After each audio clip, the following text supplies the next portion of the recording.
Up you get. Stop playing it cool. Stop being cool. Get on your feet. All right. Everyone at Swan, everyone at Pacific Bitcoin, another great event, yeah? All right. Max and Stacy. The Harry and Meghan of Bitcoin. Oh, what? Woohoo! What? What'd you ask? You're the Harry and Meghan of Bitcoin.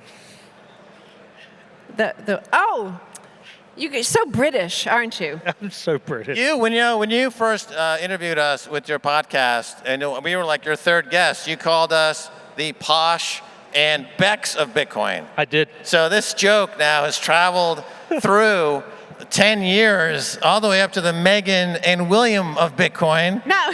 To give you a story, we've been together doing this for a decade, us. I was an hour late for that interview. I know. You were really pissed at me. I was already agitated. We were in London. London. We've done this a few times. It's been a while. Yeah. How you been? Are we at a conference? Who are these people here? We're meant to talk about Bitcoin country. Oh, yes. Yes. The one and only. There is only one. There's only one Bitcoin country, and you guys are living there now. We're living the life. So I've been there a few times.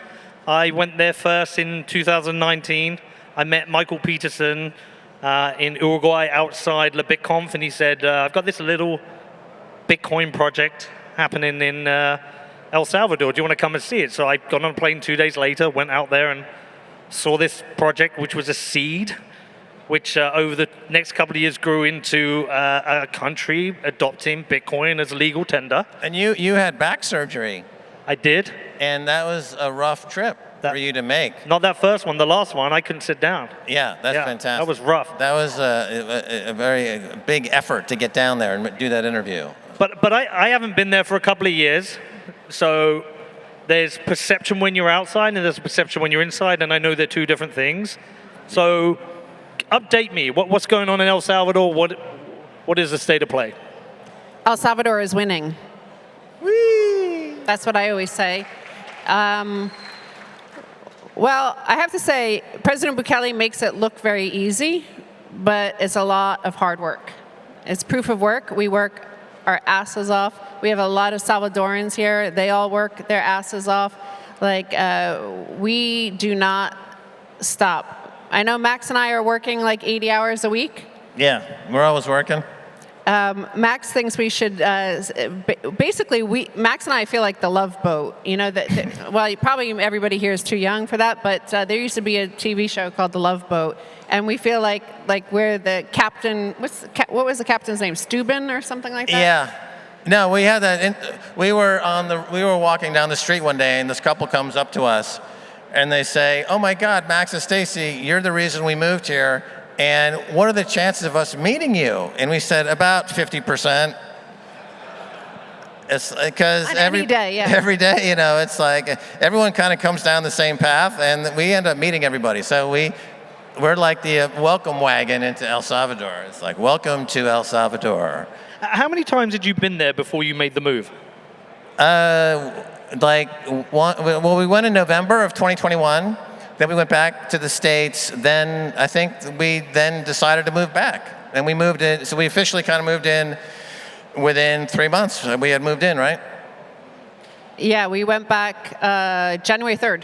January 3rd. Well, of course you did. The only day that you can move there, right? But right. We moved there January 3rd of 2022. 2020. So, and then we went to meet President Bukele we were going to do an interview, and then we ended up working for him instead. And we still haven't interviewed him, but now we're we work for him. So it's. So you have the exclusive of the Bitcoin podcasters. So far. Yeah.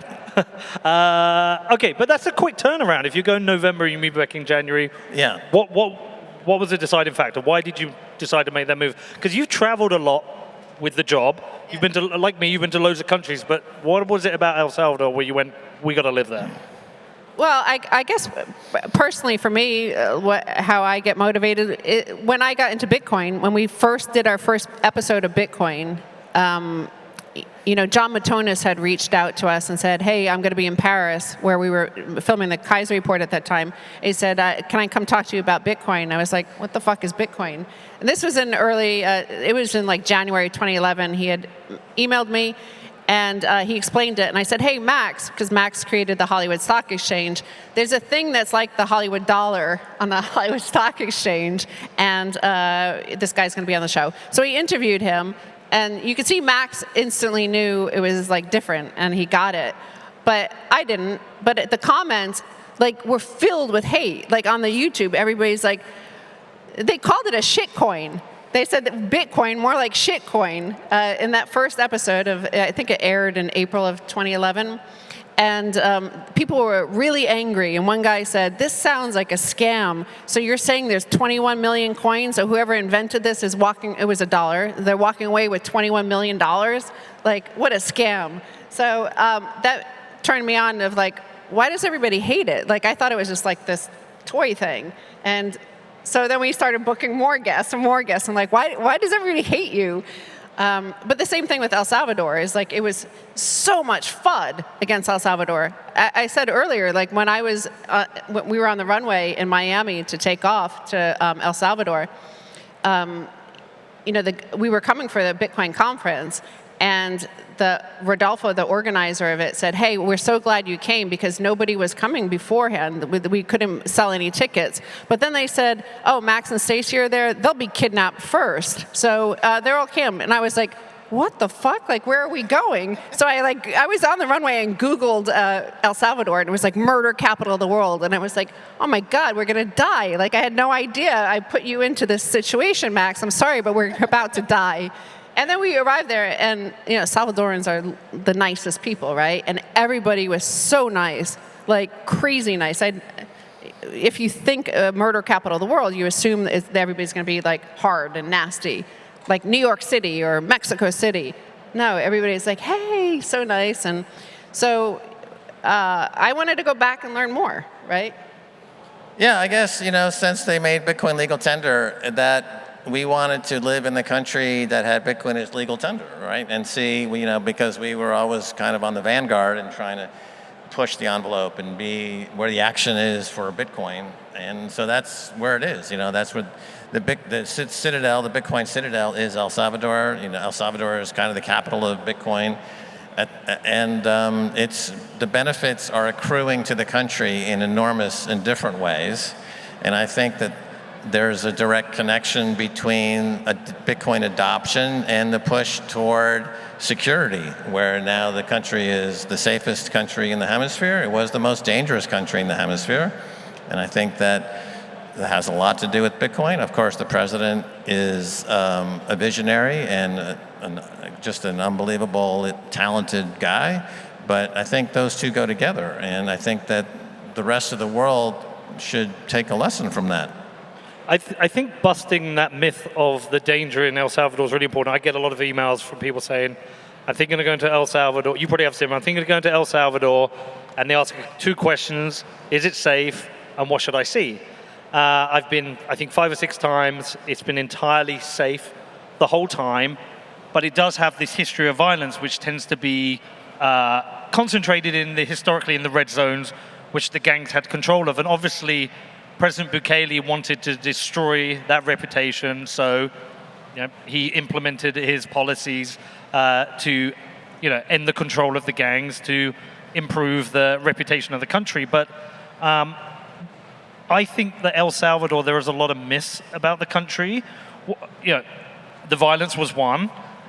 What other myths do you think exist that you've had to bust? Well, actually, when the war on gangs started, Bitfinex had given us $2 million in Bitcoin to go distribute to the victims of the gangs. So, and they said, we'll trust you, Max and Stacy. You're there on the ground. Go distribute it as you want, as you see is the best there. So I kept on seeing, every day the president was retweeting, or the police, and dozens of men arrested in this location. And it was always it was often the same 3, Ilopango, Soyapango, and Apopa. So I would see them over and over, and I said, well, how about Max and I will go to those places and just give people there money? So we announced it in the press, and we showed up without security or anything, and on my iPhone, and I just put some like hundreds of thousands of dollars of Bitcoin at a time onto the wallet to go distribute to people, hand by every single person individually. So we would be there for hours just giving $500, $1,000, $2,000 to each person. But what we saw there is the truth. Like, again, the press, especially in the US, was calling him a dictator and authoritarian because of this policy. But we saw a liberated people. Like, it was amazing to see. And it was, it was very emotional to see people so liberated. I hadn't ever seen that before, to see like the relief, and like I never felt in danger. In fact, when we went to Apopa, that was the last place we went to, we had this woman who was doing some translation for us, and she didn't want to go in. And she said, it's way too dangerous. I'm not going in there. I said, well, Max and I will just go on our own then.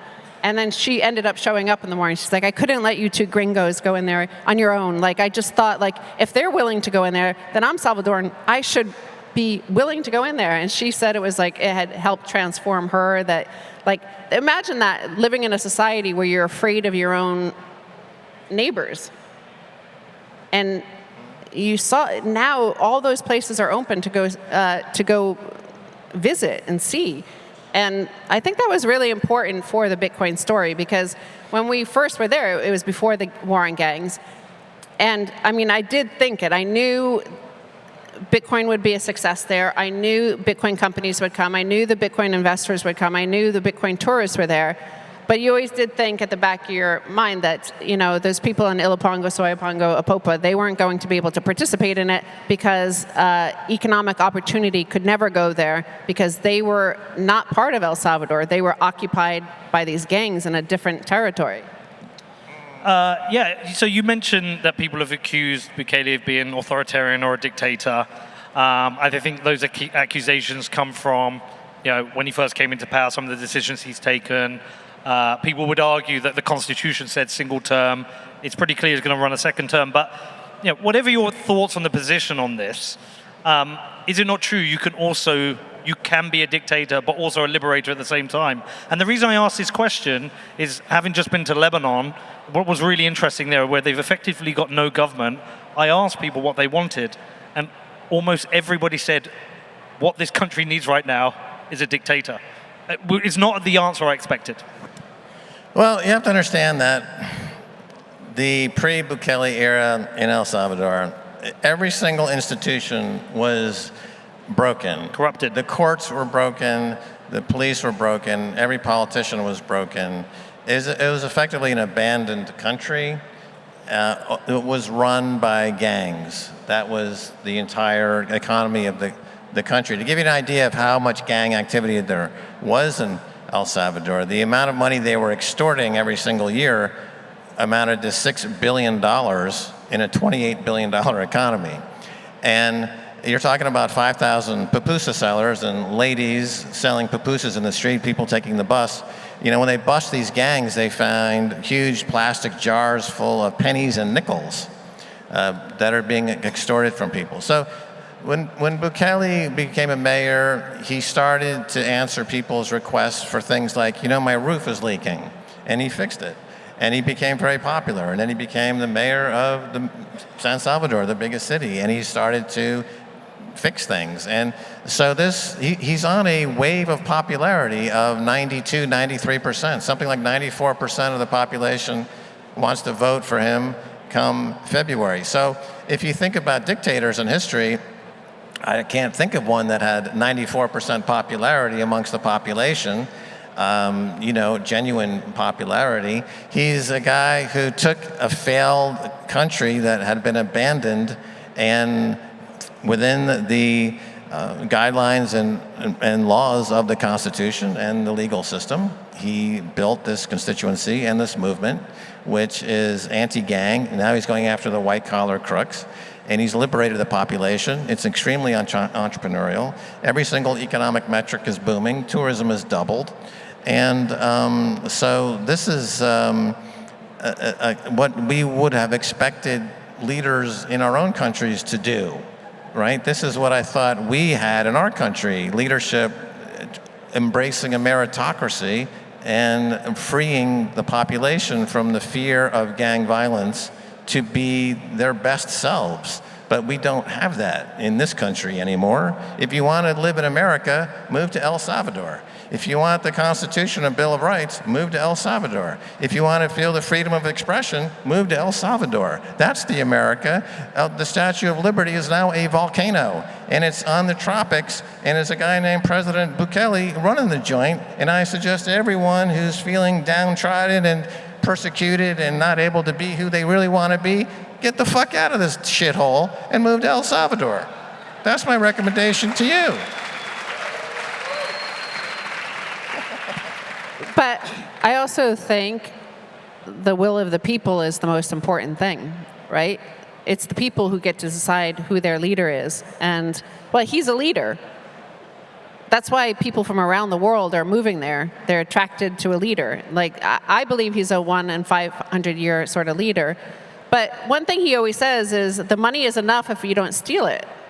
And that is something like, so, you know, who imposed these sort of constitutions across Latin America where a president can only have one term?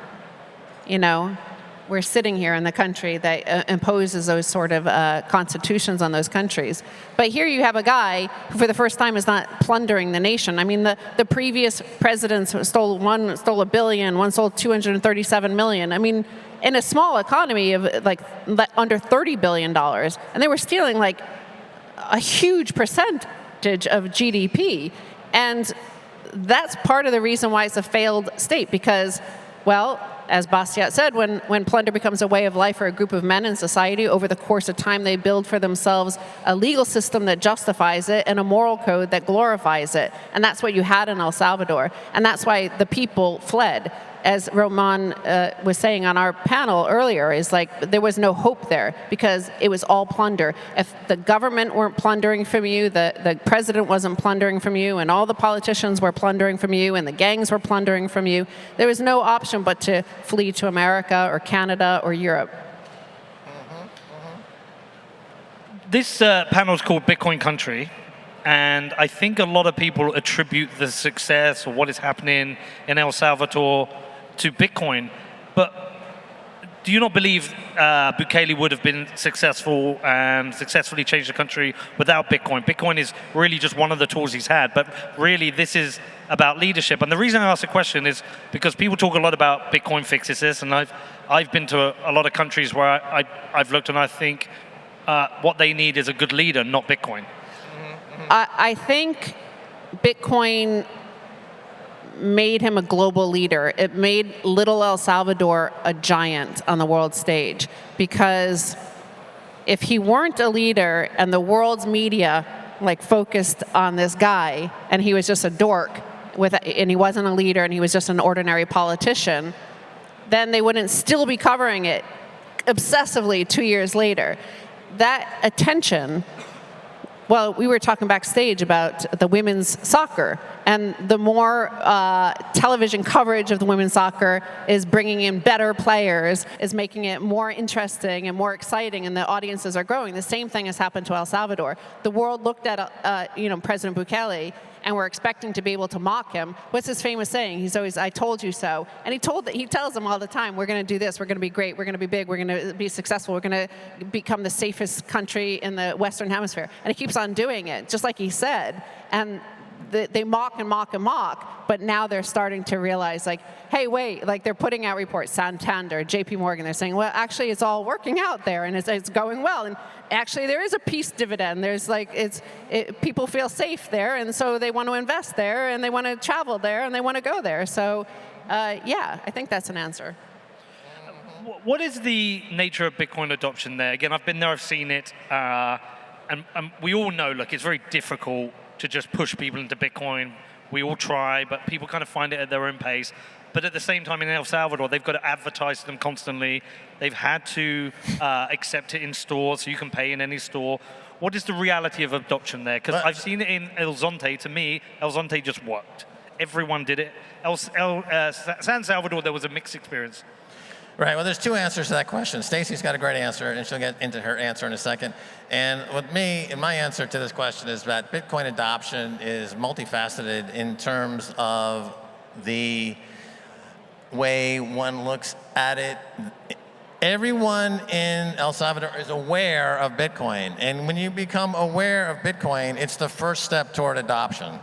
You know, you don't change Bitcoin, Bitcoin changes you. And when you start to think about Bitcoin, the consequences of Bitcoin, what it means philosophically, what it means ethically and morally, and why is the president talking about it, you're adopting Bitcoin in the way that you think, which is the step toward using it in your day-to-day life. And the population in El Salvador is primed to hear that message. Obviously, in other countries like Argentina and other countries now that are going through extreme duress, they're also primed to hear this message for obvious reasons. But so it's a mistake, in my view, to say, well, 5% or 6% or 7% of the country is actually using Bitcoin on a day-to-day basis. That's not adoption to me. I mean, the adoption is everyone I meet, first of all, they say, look at me and go, Bitcoin! And that's everywhere in the country. So everywhere in the country, people know Bitcoin and they're reading about it. And this is adoption. This is adoption in my book, and it's the step forward, Stacy. Yep, awareness is adoption, because what President Bukele focuses on, unlike what an authoritarian or a dictator would, is no dictator would ever give their people Bitcoin, right? Because then you lose control. You have no control over Bitcoin. So you're giving them individual sovereignty. That's the opposite of what a dictator would do. But he knows the world's media is focused on them, but he needs everybody in the country, as he said on Independence Day this year, that everybody has to step up. They have to be confident. They have to change their mindset. And Bitcoin is part of that. I think it's part of his whole policy, enlightenment sort of policies. Economic liberty is the bigger policy under which Bitcoin sits. But for me, what the adoption that really matters is how many people in the world that are the best and the brightest, that are the most interesting, that are building on Bitcoin, that are building cool things. How many of them are adopting El Salvador as their home country, as their spiritual home country? Like, a lot of people maybe haven't even, everywhere we go, people are saying, oh, I need to get to El Salvador. I want to come to El Salvador. I really need to. And that's adopting Bitcoin as some sort of spiritual mecca, like a destination that they all have to go to. And I think that proves that's part of the success. I called it the greatest rebrand in history. It went from being known as the most violent country in the world to being the safest, to being the most interesting, cool. Everybody wants to know it. Everybody wants to be it. Everybody wants a piece of President Bukele. And that's the adoption that you see. The mindset is not only domestic, but international, towards the perception of the people about themselves and their country, but the perception of people outside of El Salvador towards El Salvador. How many people have made the pilgrimage to El Salvador? And how many want to? Yeah, see? It's amazing. How many have been to Bedford? No, I'm joking. One person. So one of the most interesting things that I've read about is the education of Bitcoin in El Salvador. In a fiat Ponzi country like America or the UK, we teach Keynesian bullshit in economics. I studied economics, I was taught Keynesian economics. It's the propaganda we're taught to prop up the fiat Ponzi scheme. But in a country which has adopted Bitcoin as legal tender, there is an incentive to teach proper economics, proper math, proper finance, proper hard currency. So what progress has been made in teaching about Bitcoin? What ages do they start teaching about Bitcoin? Well, we have two big programs. One in the equivalent of, I'd say, high school here, they're starting with. so teenage years, mid-teens. And that's me, Premier Bitcoin, and Bitcoin Beach, working in our public school system, bringing in education. Carlino here, he's Guatemalan, but he was one of the guys behind the original, like putting it all together, me, Premier Bitcoin. So I don't know if anybody could download the workbook for this, for me, Premier Bitcoin, my first Bitcoin, and it's amazing. Like, I thought when I first read it, when Carlino first gave us the first copy, I was like, it's going to be boring, it's for kids, and it's just going to be ABCs, like really boring stuff about Bitcoin. But it was fascinating. Like, it wasn't talking down to anybody. It was like, it was treating them like, here's economics, here's the history of money, and I was like, whoa, and I was learning so much. I was learning about Bitcoin. They teach, they mention cryptography and things like this.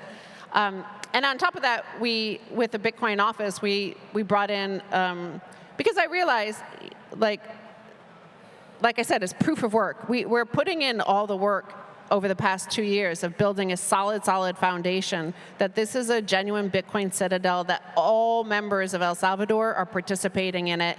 And I knew we needed Bitcoin devs there.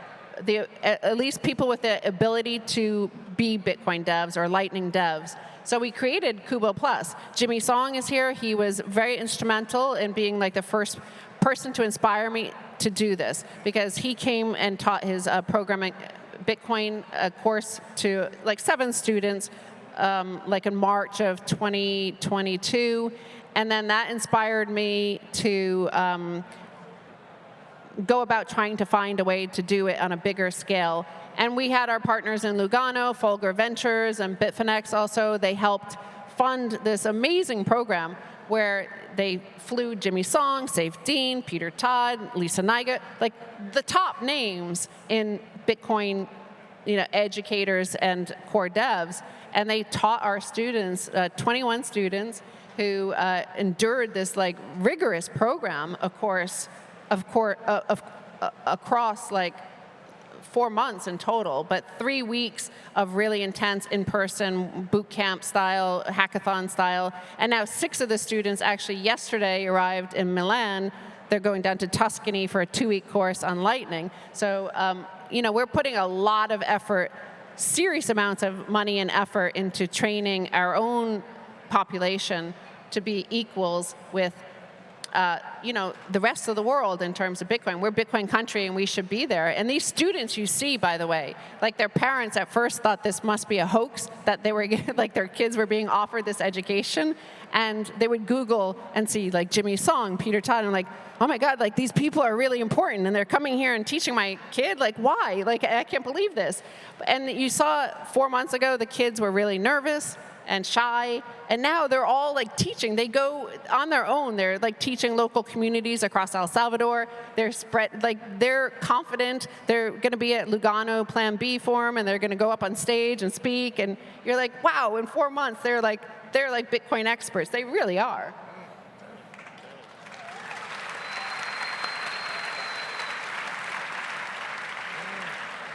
I think Bitcoin is a cheat code. I use it for my football team. We kick everyone's ass. El Salvador's adopted it, and it's been a game changer for them, attracting people there who are making a difference. What is the advert here for other countries? To adopt Bitcoin at a nation-state level? Well, I always say that we have a first-mover advantage, and I think that first-mover advantage is going to make it difficult for other countries to adopt Bitcoin, because we're like the Silicon Valley, right? Silicon Valley, by the way, nobody went there to, like, in the 90s, in the dot-com era, to look and see how many pupuserias or coffee shops were accepting, had email addresses or free Wi-Fi to see if it was successful. It was successful on its own, right? Silicon Valley had the best and the brightest of the coders of that, building the internet. And we have the best. We're attracting the best and the brightest while we're the only one. And so if they establish their headquarters or they have their spiritual home here in El Salvador, then what happens to Mexico or Argentina or France, any country that might adopt Bitcoin? Well, we already have the best and the brightest, so you're going to have to settle for some shitcoin country or something. You keep saying we. It's like, do you consider yourself Salvadoran? Yeah. Well, we work for President Bukele, so you know, we're building a Bitcoin country. Yeah, definitely. You know, it's the bleeding edge of Bitcoin, and it's heading toward the Bitcoin singularity goes through El Salvador. Obviously, El Salvador is having a really successful time at the moment. The country is booming. I love it. Every time I've been, I've loved it. I think the people are great. Food's great. Bukele's a fork in the road for them as a country. He's set a new path, but we do know the history. As you mentioned, of the 4 previous presidents, I think 2 were hiding out in Nicaragua or somewhere, and one was in jail, one was died suddenly because they stole and pillaged the country. Succession planning will obviously be super important because Bukele won't want to do the job forever and can't do the job forever. Are there any ideas and thoughts how the succession for Bukele and the establishment of institutions which allow what he's created to continue without him? Yeah, of course. Max always says like he has a very deep bench. He has a lot of talented people around him. And I think, as I say, El Salvador is winning. And once you know winning, like I think it's a feedback loop, right? No, they don't want to go back to losing again. Do the people of El Salvador want to go back to fleeing their country? No, because they're returning, and when they're returning, they're never going to let those plunderers come back. They're like, no way. I already had to abandon my country for 40 years, and fuck you. I'm not letting you plunder our nation. Yeah. Yeah, well, you know, what they're building, he'll be reelected, he'll have another 5 years, and I think in another 5 years, I think it'll be just an unbelievable amount of advance, and it'll be a very, very solid foundation. You know, you go to Rome, and you see buildings that were built 2,000 years ago. Another 5 years of Bukele, and they're going to have institutionally put in place building blocks that will be virtually impossible to move, and it'll be a thriving, shining city on a hill that will attract talent for a long time. Can you keep going for 20 seconds? What? Can you keep going for 17 seconds? Oh, I thought you said, can you be kinky for 17 seconds? I don't know if I you was got... like, British thank side God coming out. somebody's finally going to ask me to, you know, do some disco. I don't know Which if is I've got coming 17 back now seconds that we're in me. entering the 70s and inflation. And Donna Summers is God, actually. Right, That's I the think we're truth. done. I think this... Max is just getting started.